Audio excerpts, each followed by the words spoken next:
This is the Detroit Sports Podcast Network. And Doc, as you know, one of our fine partners at the Detroit Sports Podcast Network is The Athletic. And The Athletic Detroit is fine and premium coverage for passionate Detroit sports fans.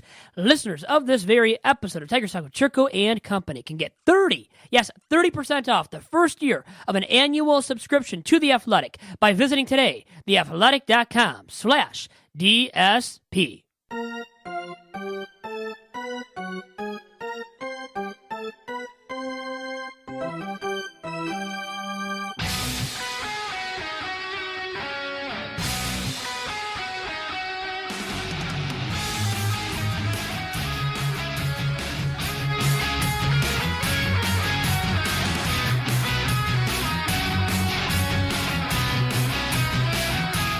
And welcome to the latest, the freshest edition of Tiger Talk with Chirco and Company. I'm your host, Vito Geronimo Chirco, alongside my usual sidekick and broadcast partner in fun.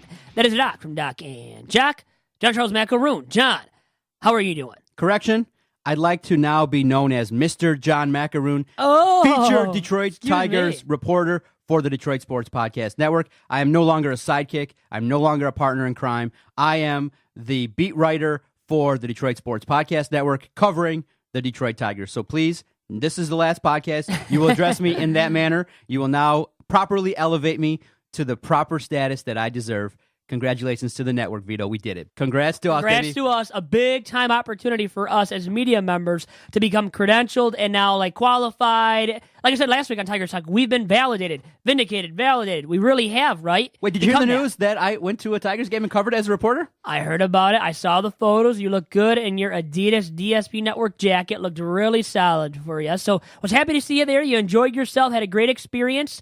And it was against the Indians when you were there, and you had a good time at Comerica Park, didn't you? Victor Martinez homer for the first time in months at home. And I was like, whoa, he waited for the DOC to show up. And now I do have to give credit to your colleague, Chris. He was so kind. He did show me around, kind of showed me the lay of the land. But it was so awe-inspiring in that you think, okay, there's a press box, but you don't think about what else is there. I mean, Dan Dickerson was rolling around, Mario Mpemba. The entire broadcast department is there. The Cleveland Road radio team was there, the home team. So it's all there, all in one department. So it was so fascinating to kind of see. So during the game, if you walk back and get a coffee or a Pepsi, there's an opportunity to kind of listen to some of the broadcast as it's taking place. And I took advantage of that. The funny part, I think that people will find funny is everywhere we've gone in terms of covering games, free food. Free buffets, free sandwiches. You're loving that, baby. Detroit Tigers, they charge you $5 if you want a taco bar. When you're media doing the press box? Yeah, they charge money for food. Really? Now, they give you apples and vegetables for free, but if you wanted the main the dish, real food, $5. the main entree. It wasn't expensive, but Okay. they charged you. And so I laughed. I was like, you know what? That's kind of smart because the media take advantage, and it's expensive. It's an expense if you want to lay out a spread for 81 games for. Yeah, about how many people were there on Friday night? I would say maybe roughly 50 people. Really? But in the press box? Yeah, there's a lot of people. Really? Okay, well then that's why you have to charge people. You're talking about radio, television, all the writers from the different entities. For both teams, yeah. The Detroit Sports Podcast Network in the house. So there's a lot of people, and the cost would get up there. So I fully am in agreement. It's kind of funny, but I paid the $5. Taco bar was delicious.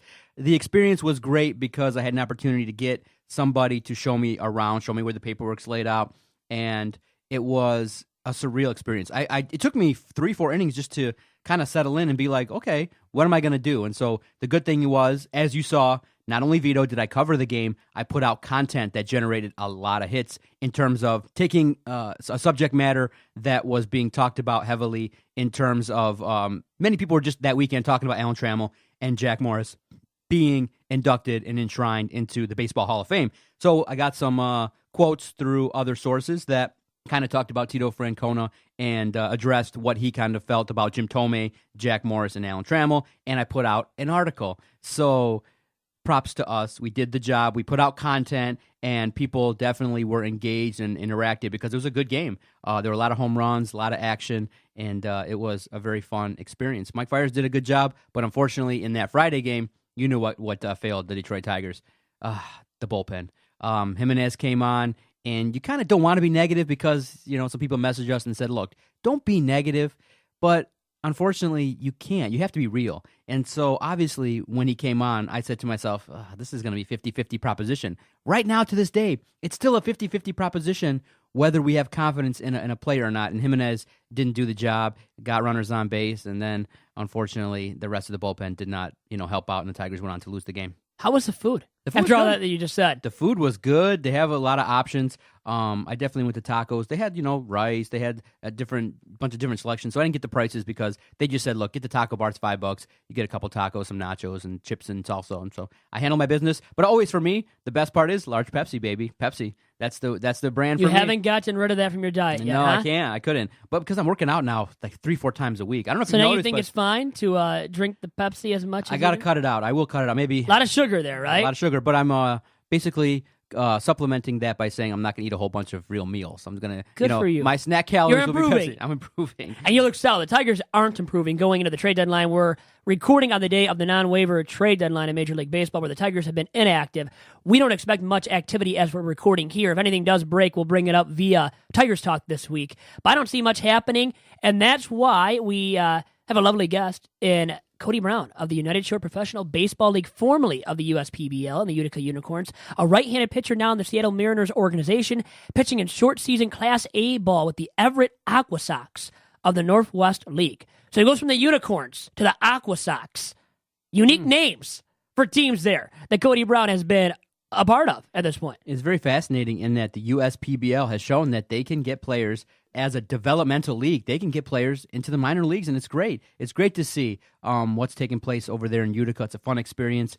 Go check out uspbl.com for great tickets. Really a good time. I've never had a bad time there. Affordable pricing, good baseball, and right now they're sending players to the minors at a good clip this year. I think 4 or 5 players have made their way from Utica into other organizations, and it's all good for them. These kids are living their dream, and they're getting an opportunity to showcase their skills, and I look forward to the conversation with Cody Brown. Now, in the second half of the podcast, probably we'll address a little bit Jack Morris and Alan Trammell and what your reaction was to the enshrinement. But yeah, people are kind of talking about it, Vito. It looks like at this point in time, when we survey the landscape, that the Detroit Tigers really aren't going to do a whole heck of a lot in terms of the trade market. It doesn't seem like that what the Tigers are looking for is going to be available, in that probably all these general managers don't want to offer a lot for Liriano, a lot for Castellanos, a lot for Shane Green.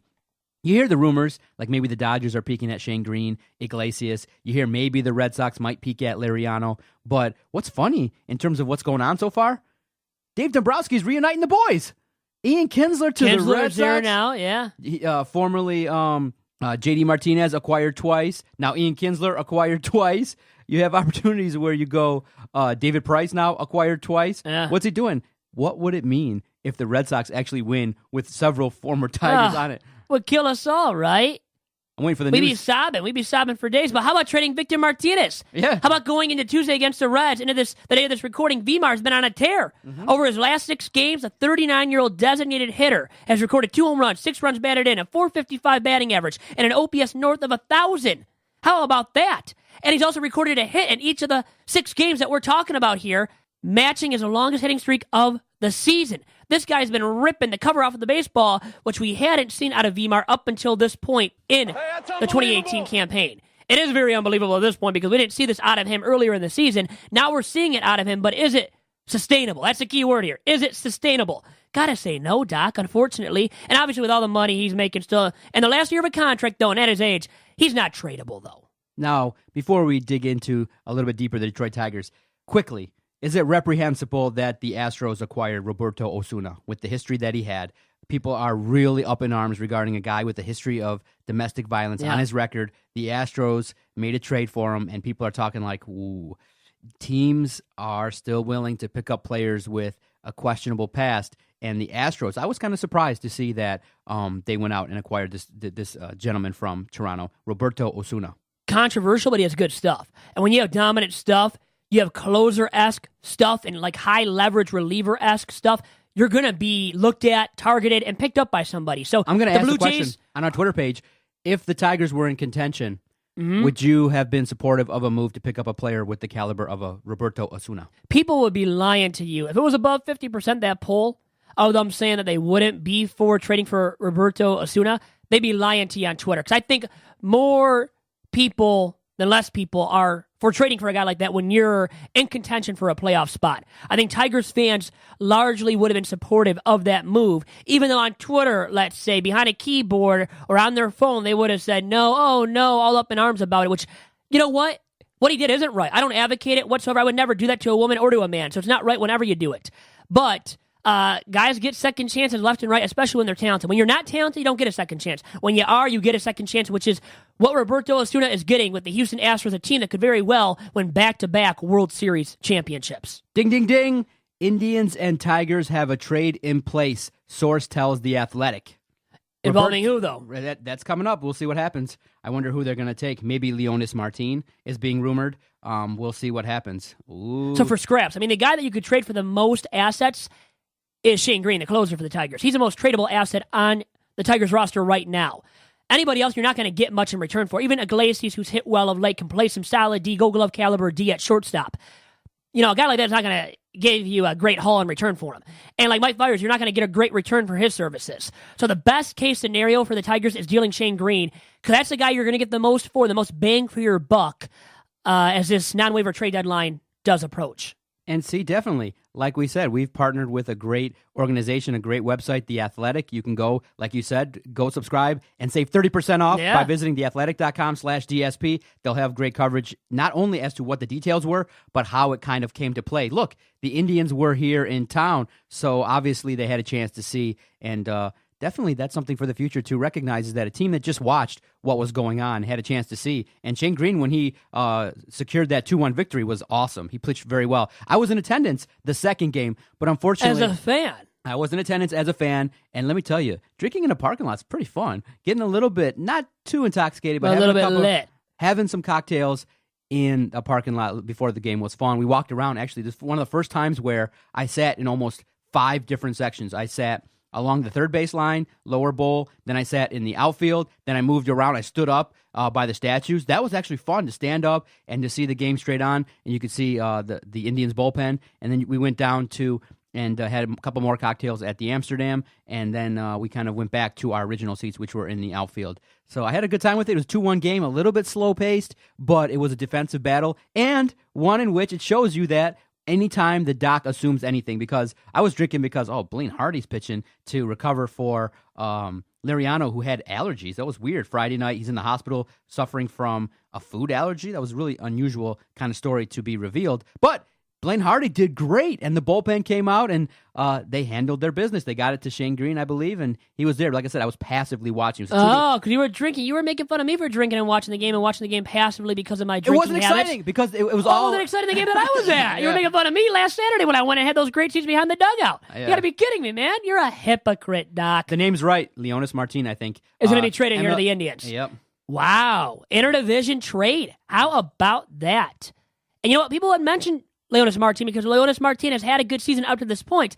Now, he hasn't looked as fresh and dominant at the plate or just productive at the plate as he did look earlier in the season, but still, he's a guy that has great fielding ability and especially a great arm out there in center, can play the corner outfield spots, very versatile in the outfield, can do a lot for you defensively, and bring some pop as well with his bat.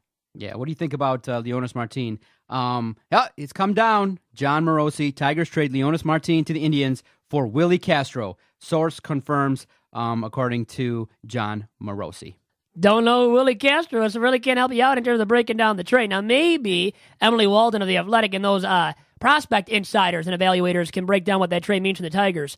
I don't know what Willie Castro brings to the table for the Tigers. Probably nothing. He's probably a low-tier prospect, and you have to expect that, Doc, and everybody out there, that the Tigers will be attaining and will have attained, by the time of this podcast when it drops on Wednesday of this week, that they will have attained in their trades low-tier prospects. That's it. That's all you're going to get for Leonys Martin. And Mike Fiers. If Mike Fiers gets dealt as well, even Iglesias to a certain extent, you might get middle-tier prospects for him. And Shane Green, the biggest tradable commodity on your club right now as we speak, you got to believe they're going to get middle-tier prospects even for him. That's just the way in which the market is right now, and it dictates what you get in return for guys of the caliber of Shane Green, of Mike Fiers, of Jose Iglesias, and Leonys Martin. As we're talking here, him getting dealt to the Cleveland Indians within the American League Central Division as well, which a little bit surprising. When you see that in-division trades like that with the divisional rival, you don't see that every single year. So that is a little bit surprising out of the Tigers making that deal with the Cleveland Indians. All right, Vito, let's get our featured guest on, and we'll break down some more news if it comes down. Cody Brown will be on the line right after this. And it is Cody Brown, right-handed pitcher Cody Brown, formerly of the Utica Unicorns in the United Short Professional Baseball League, and now with the Seattle Mariners in short-season Class A ball with the Everett AquaSox of the Northwest League. Cody, how are you doing? I'm doing great. Thanks for having me on the show. How y'all doing today? We're doing well, and great to have you on. And, hey, congrats to you on signing this contract with a Major League Baseball organization in the Seattle Mariners. When you signed that contract, what did it mean to you? What was that day like and experience like for you, Cody? Well, it's something I've been working towards my whole life pretty much. I kind of took a different route than most others. I went JUCO, then I went to university, then Indy ball, and then finally the hard work in Indy ball paid off, and I got my chance. So you spent 2 seasons in the USPBL with the Utica Unicorns, and you were dominant. And ERA this season currently actually in the USPBL, ERA south of 2.5. So you were great. You were dominant for the Utica Unicorns.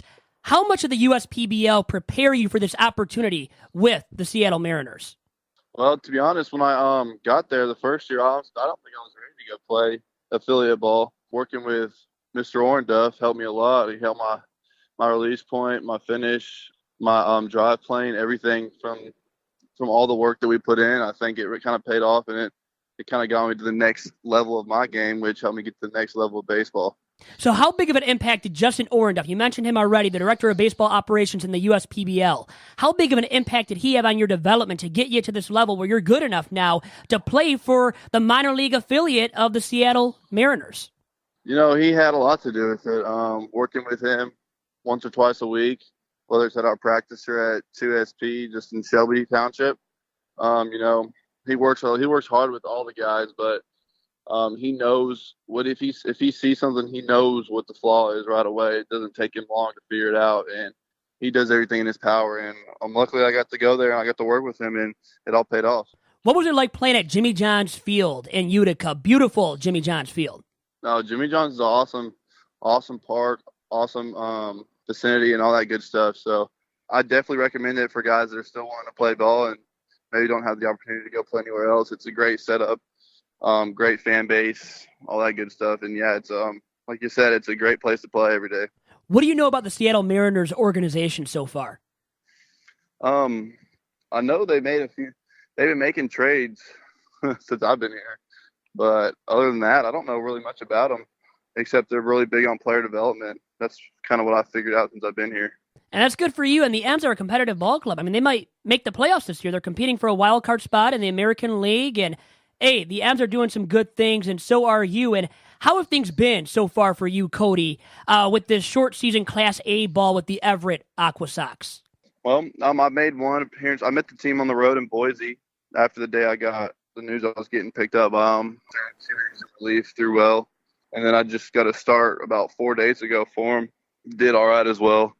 Definitely a lot more room for improvement. It's just adjusting to different types of competitions, different types of approaches for hitters, definitely. I'm not seeing the same hitters over and over in the USPBL, but I think I can have a lot of success here.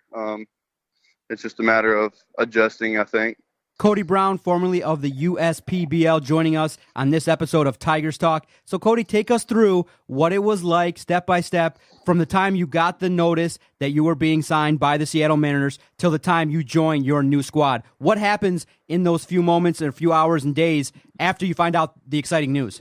Well, I found out Mr. Orenduff told me I was serving drinks for an event for the Unicorns at Sherwood's or something over in Utica. And, after that, the travel agent called me, told me I got a plane the next morning at 8 a.m. So I didn't have much time. I had to pack what I needed. Left my truck at my host family's house. I got on a plane, met the team on the road. Luckily, the hotel was about 5 minutes from the airport in Boise. Got to the hotel an hour later. We head to the field. Got my physical. Actually, I got my physical done on the road. In the opposing clubhouse with the opposing team trainer. And then they mailed my contract, signed it, and then I was ready to go in like 2 days after my contract was approved. And so I threw my first 2 innings. And it's kind of like after you get the call, it's kind of like hectic, it's a lot of things happening really fast. So it's just a matter of adjusting, I guess. So, Cody, now I want to know, how are you at serving drinks? How did that go for you, serving drinks? Oh, at Sherwood's, I guess Mike Zielinski he had about 8 guys go, and I was one of the 8. And I got Justin called me, Orndorff, and I didn't know if I was supposed to answer it or not.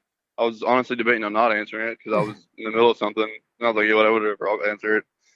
And then I answered it, told me the good news, stopped serving drinks. I think I might have had 1 or 2, honestly, after that. There you go. I like hearing that. Now, in the 2 seasons that you spent in the USPBL, how far has the league come? I think it's come a long ways, actually. From last year when I was in it, the talent's gotten a lot better. I can definitely say that. Pace of play has gotten a lot better since that new rule they set in. So overall, the league's going uphill from the amount Mr. Appleby puts into like being with the fans and advertising and all that good stuff. It's definitely going uphill. So what's one unique thing about you that many people do not know, and specifically off the baseball field? Okay, I'm a pretty avid hunter when it comes to hunting. We have some acreage in East Texas, a little small town, and when it's not baseball season, so off season is a big time for me to go out there and get a bunch of hunting in. All types of hunting, duck hunting, deer hunting, pig hunting. That's my kind of thing I like to do in the off season. And you're from Texas. How different is Texas than Michigan? Oh, it's way different. Weather's a lot nicer in Michigan. It's a little less humid, I'd say. It's a lot cooler. When I got here in May, or whenever we got here, March, April, May. Yeah, May. It was like sleeting, like the night before opening night. And in Texas, it was probably about 85, 90 degrees. So the weather, I'd probably say, is a little more comforting. Yeah, when you're in Michigan, get used to all kind of inclement weather, and it doesn't matter what time of year, too. So there's a big difference there, I bet, with the weather, like you said, between Texas and Michigan. No doubt about that. Yeah, absolutely. The weather is probably the biggest change that I experienced besides the Michigan U-turns. I'm not a fan of those. Now, Cody, I'm not sure if a lot of people know, several of the players that make up the USPBL come from different states, and they stay with host families. What is it like coming from a different family, staying with a host family, and what contributions does a host family make? Because it would seem to be that their contributions to housing you, to making sure that you got to what you had to do, making sure that you get into the gym and handling your business, a host family seems to play a big role for these athletes. Yeah, it's kind of like you're home away from home, really. You wake up and you go to sleep there every day. So everything you do in between is either at the field or at your host family. They provide you a place to live. They take care of you, they feed you, and they do what your family would do for you at home. It's just a different set of parents, really. And I was lucky to be in 2 different host families at the time I was in the USPBL, and they were both amazing. So I think the host family route and getting a good host family has a lot to do with being comfortable, being happy in like your living environment, because that's definitely an important thing for playing baseball away from home. And as far as I was, it kept me like I was comforted. I was happy and I wasn't stressed all the time. So it was a good deal. All right, give us the scouting report on Cody Brown. What do you bring to the table? Give my own scouting report. Yes, sir. We want to hear it. Well, so I don't throw anything straight. I'm gonna throw 2-seam in, 2-seam away. It's gonna be about 92 to 94. Anytime you got 2 strikes, I'm throwing a slider. Always throwing a slider. That's my put-out pitch. And iffy on the change-ups to lefties, change-ups in general, but I will throw it if I need to. And a lot of ground balls. I get a lot of first pitch swings. So like 16% of the time a hitter swings at first pitch, it's going to be an out. So you probably shouldn't swing at that. And now, Cody, the only problem with the scouting report, by the way, is that you just told the opposition what you throw with 2 strikes, and you throw the slider all the time with 2 strikes. That's not good. Now everybody knows you're going to be throwing with 2 strikes, man, too. That's okay. Hey, if it's really good, it doesn't matter if they know you're throwing it, right? Like Mariano Rivera, right? How he made a living off of that cutter. They knew it was coming. He threw it right past everybody anyways. And speaking of major league arms, who's that one major league arm in today's game that you model yourself after? If I had to model myself after one hitter or one pitcher in the MLB, I would like to say Justin Verlander just because he gets way better as the game goes on. I may not throw as hard as he does, but I definitely get a lot better as the game goes on. And my velo doesn't drop. It pretty much stays the same, even though his rises from like 95 to 100. But I would say I'm pretty similar to him. We have our go-to is a wipeout slider pitch, and he throws that 4-seam, 2-seam. But that's who I'd probably compare myself to. And not everybody can be Verlander. I mean, he's definitely one of a kind. I mean, it seems like he's getting better with age and still throws it hard, like you said. Can amp it up to 98, maybe even 100 at times, which is just crazy for a guy that's, 35 at this point in his career and still looking dominant night in, night out for the Houston Astros. Now, I'll leave you with this, Cody. What's the cooler team name, the Unicorns or the AquaSox? That's a good question. I don't know. Utica Unicorns is pretty interesting. It's just, I'd say a unicorn is pretty more out there and average. I've never heard of an AquaSox, and I didn't know it was a frog at first. I was about to say, what the heck is an AquaSox? I have no idea myself. There we go. I learned something new. It's a frog. It's a frog, yeah. Okay. Big old frog. Uh-huh. Well, hey, good to learn something always on Tigers Talk, too. We learned a lot about you and from you on this week's Tigers Talk, Cody. Best of luck to you the rest of your professional baseball career, and let's talk down the line again. Absolutely. Sounds good. Thank you for having me. Thank you. You have a great day. And great stuff there from Cody Brown, formerly of the USPBL at the Utica Unicorns, a right-handed pitcher that pitched there last season and this season before, getting signed with the Seattle Mariners organization, pitching currently in short-season Class A ball with the Everett AquaSox. What the heck are AquaSox? Cody told us. I learned something today. Did you hear what he said? The AquaSox are? They're a frog. They're a frog, a bigger version of a frog. So they are a frog. Learned that today or this week on Tigers Talk. And it was great having him on, huh? And a good personality, too, Cody Brown. And the part I was fascinated with is when these moves are made, it's not like they go, okay, take your time, take 3 days. No, you got to jump right into it, man. There's no time for waiting. Back to work. So the next morning, early flight from Michigan to Idaho, and you got to get back to work, get on a physical, learn the new program, what's your situation, talk to your coaches.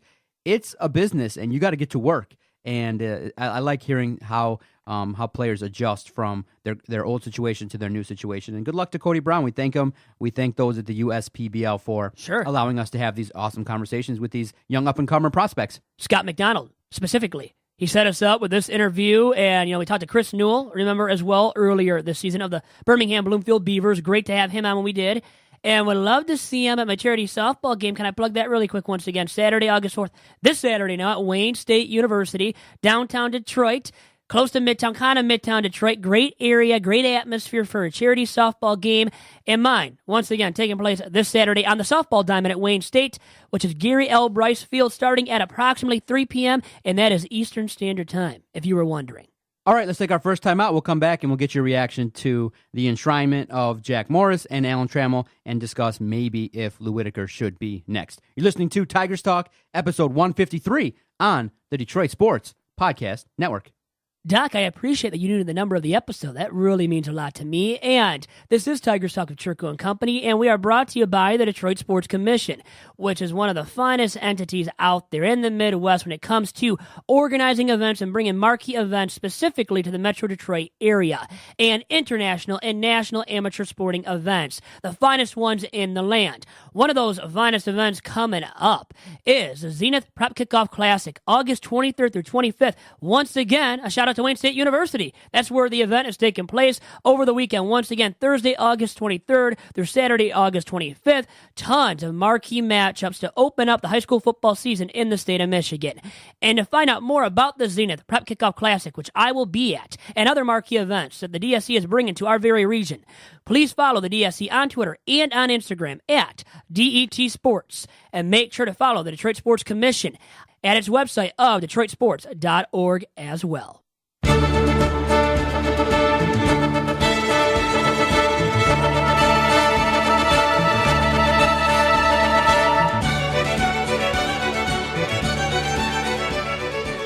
Mr. John Macaroon, Detroit Tigers beat reporter, back with you with co-host Vito, Jerome Chirco. Yeah, I don't like that. No, we are co-hosts. We both have the same duties.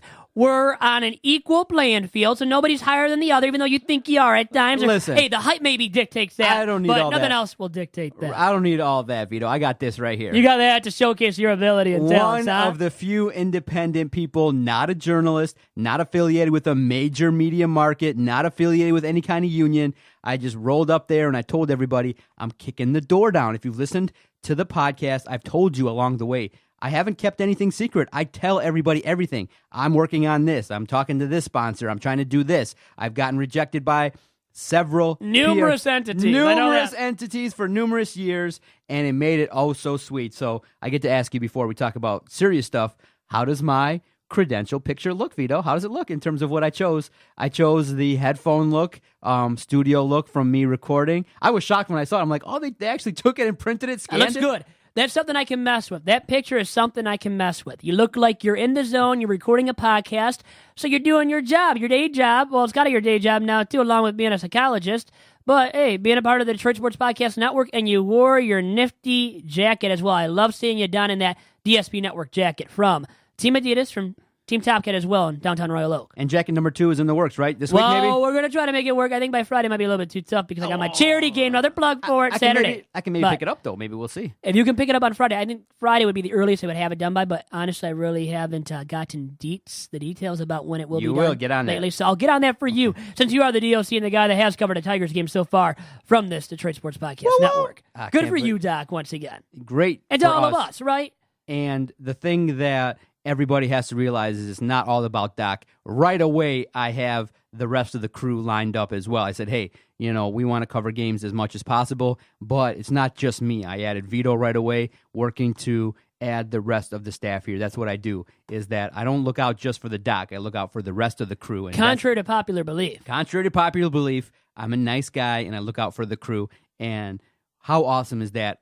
But I'm disappointed, Vito. I don't think I saw you change your LinkedIn profile to say that you're a Detroit Tigers reporter. I did not. Well, I didn't want to yet. Let me cover a game first. I'm not that type of guy that's going to just... You're authorized. You're going to do it. Just put you're a Detroit Tigers reporter. Who cares when you actually do it? Look, facts get in the way of a great story. I'm a man of doing things before I say that I did them. How about that? There's nothing wrong with that. I think in 2018, even though in 2018, a lot of people put a lot of stuff on their resumes and on their LinkedIns. All right. What'd you make of this past weekend? It was talked about throughout the series versus the Indians.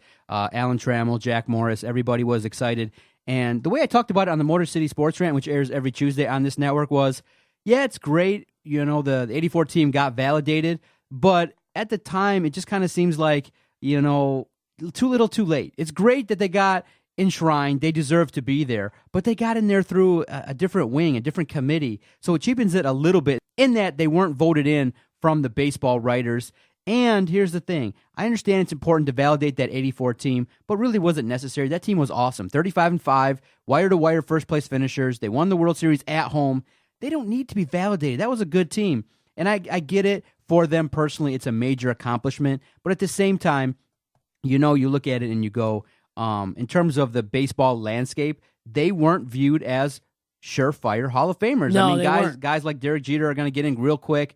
Others, like Ozzie Smith, others that had more cachet got in through the traditional way. But for me, kudos to them. The Tigers organization deserved to have their time in the sun. It just makes me kind of wonder. I wonder what it would have been like, what it would have felt like if they would have gotten in the traditional way, if they had been truly voted in instead of waiting and then getting, kind of grandfathered in through a committee. It was a long enough wait. Yeah. The time had come to get them in, but they got in via that modern baseball era ballot. I mean, it kind of does dampen, I think, the luster surrounding them getting in. But when they got in and they got in together, 2 Tigers from that 84 team, that was beautiful to see. So I guess them being inducted in the same ceremony, that was beautiful in itself. But should they have both been in? I think for sure one of them should have been. That is Alan Trammell. Morris, a 3.91 ERA or something, one of the highest ERAs in Hall of Fame history now of guys that are in the Hall of Fame. I mean, does that tarnish now the Hall of Fame and what it stands for? Honestly, I think Jack Morris should have never been in the Hall of Fame. Ooh. I really, am of the mindset that he shouldn't have been enshrined into Cooperstown this weekend or before that. So that's me at least speaking there about what I see in terms of Jack Morris, his Hall of Fame candidacy that was. And Alan Trammell, he just had a better career. and long tenured with the Tigers, played all those years from 1977 to 1996 with the Tigers, one organization, forming the longest double play tandem in Major League Baseball history, a mark that will never be broken at this point in my belief and in a lot of people's beliefs. Forming it with Lou Whitaker, Sweet Lou at second, Trammell at shortstop. And Trammell had the WAR. Whitaker had the WAR, the high WAR, high enough to get into the Hall of Fame. And WAR is so meaningful now. Yet Whitaker was left off the ballot after year one on the Baseball Hall of Fame ballot. He was left off of it. Only stayed on it for 1 year, got less than 5%, the 5% necessary to stay on it for more than 1 year. That was a travesty in itself way back in the day when that happened to Lou Whitaker. A guy that could still be elected via the modern baseball era committee. Over under 50%. Big Vito's over under 50%. Do you think Lou Whitaker gets into the Baseball Hall of Fame? I'm going to say over 50. I don't think highly over 50, but slightly at least for Lou Whitaker still being able to get into the Hall of Fame and truly getting in. I think he will get in at some point in the future. Maybe not near future, but long-term future. Do you think Alan Trammell and Jack Morris were underrated nationally, in terms of their contribution to the game? I mean, a lot of people spoke on it even during the enshrinement that, hey, that combination of Alan Trammell to Lou Whitaker became a staple in the era of baseball. And you got Jack Morris, who was just awesome, a bulldog, an individual who was able to not only pitch well for the Tigers, but went on to pitch well for the Twins, had that epic game where he went, past the 9 innings, and he had a dominant performance in Game 7 of a World Series. I do disagree with you in that I do think Jack Morris was worthy of being enshrined into the Hall of Fame. A dominant pitcher in the 80s, arguably the most dominant pitcher. The winningest pitcher in the 80s. So he had that going for him in the big game, the clutch pitching ability. He definitely had that during his career. And long tenured in the bigs, too. And just to reset and quickly wrap up, several of the early responses to our poll, people say no, they would not have wanted a player with former... Like I said, they're saying no. What did I say? They're saying no on Twitter. But behind closed doors, without Twitter being used or their mobile devices and whatnot, they'd be saying, oh, good God, we got this guy to help out our team to get into the playoffs. So I think it's actually these guys being hypocritical saying no about that. So from the Detroit Sports Podcast Network, kudos to Jack Morris. Kudos to Alan Trammell. Sure. Well-deserved. Their speeches were classy. Well done. The enshrinement was awesome. I mean, Vlad Guerrero, Chipper Jones, Jim Thome. Unbelievable class. It was one for the ages, and it was the second most attended Baseball Hall of Fame enshrinement, and it was a classy all-around event. Cooperstown's nice. You ever been to Cooperstown? I haven't. Would love to go there. And you asked me whether or not Trammell and Morris got their due, like a good amount of respect when they were playing, and enough respect. Well, I think Trammell, he actually would have been enshrined into Cooperstown earlier if he played for an East Coast team like the Yankees or Red Sox. That's the common 1987, he would have won the MVP in 1987. 343, 28 bombs, great fielding ability there, great WAR in 1987. If he would have won that Most Valuable Player award, which he didn't win, he was runner-up to a guy that, had one good year, really, in 87, blew up. Trammell had the better award, too. Trammell should have won it, and if he would have been playing for the Yankees or Red Sox back then, or the Dodgers or Cubs probably, too, he would have won that MVP award, and Trammell would have been enshrined that into Cooperstown way before this, Doc. Great podcast episode, sir. I look forward to future editions where we get more insight as we continue our work covering the Detroit Tigers. We'll finish out the season. Great couple months ahead on this podcast. Really, like you said, we've been legitimized. It's great. A pro team has recognized the efforts of the podcast, and it's going to be fun to share stories. Like I said, the best part about this project is we don't just go do the work and, seclude ourselves in bunkers or anything. We're out in the open. We share our thoughts with our supporters. We feel free to engage our supporters, good or bad, criticisms, critiques, any compliments as well. We definitely have taken this ride with our supporters, and that's what makes this fun, is that, hey, we're just like everybody else. It's just we've had the opportunity to say, this is what we're going to do, and we've done it, and I can't wait. I literally probably the third best day of the year will be when you go down there and say, I've checked into Comerica Park as a Detroit Tigers reporter, because you've earned it. And for us to be able to give you that, it's invaluable. Because you might take it and be like, look, when you go enshrined to Cooperstown in the baseball writers wing, when you get, thank you much. Now look, they're going to have to form like 4 extra committees to get you in. Well, good God, yeah. But no, that's necessary. It's going to happen. The Baseball Wives Sisters Association can vote you into their wing, and then we'll have you there. It'll be like at 10 o'clock at night with no coverage, and you'll be up there making your speech. And nobody's even looking or watching me while I'm giving the speech, right? Nobody can see you. The microphone's over your head. Over my head. Well, yeah, below the podium where I'm speaking. The podium would be way higher for me than it should be. Yeah. And Vito goes, I want to thank Adam Strozinski. I want to thank Chris Thomas. I want to thank my brother, my mother. I want to thank my John father, Wangler. Not John McElroom, baby. I want to thank John Wangler. I want to thank Curtis Blackwell. I want to thank like 10 people. And he's like, well, I think I'm missing somebody. Wait, I'm blanking. I'm blanking. I got to get off the stage. Sorry. Right, time's up. Thank you, guys. See you next year. It was my cue to get off the stage. Sorry. And I'm looking forward to my sexy profile photo on my media credential, too. That'll be really fun for us as well, for me to see.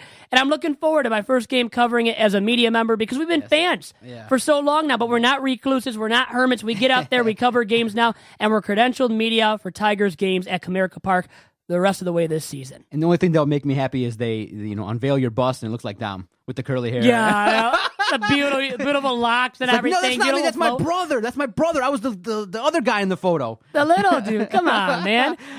Anyways, good talking with you. Good talking with Cody Brown, formerly of the USPBL, now with the Seattle Mariners. Best of luck to him. Follow him on Twitter at Cody_Brown19. Follow the USPBL at USPBL. And again, check out the summer fun in Utica by visiting USPBL.com. Great fun, affordable pricing. They're a great sponsor of the Detroit Sports Podcast Network. And Dak will just say this to wrap up this week's episode. Best of luck to the Chirco & Company charity softball game taking place on Saturday at Wayne State University. Adios.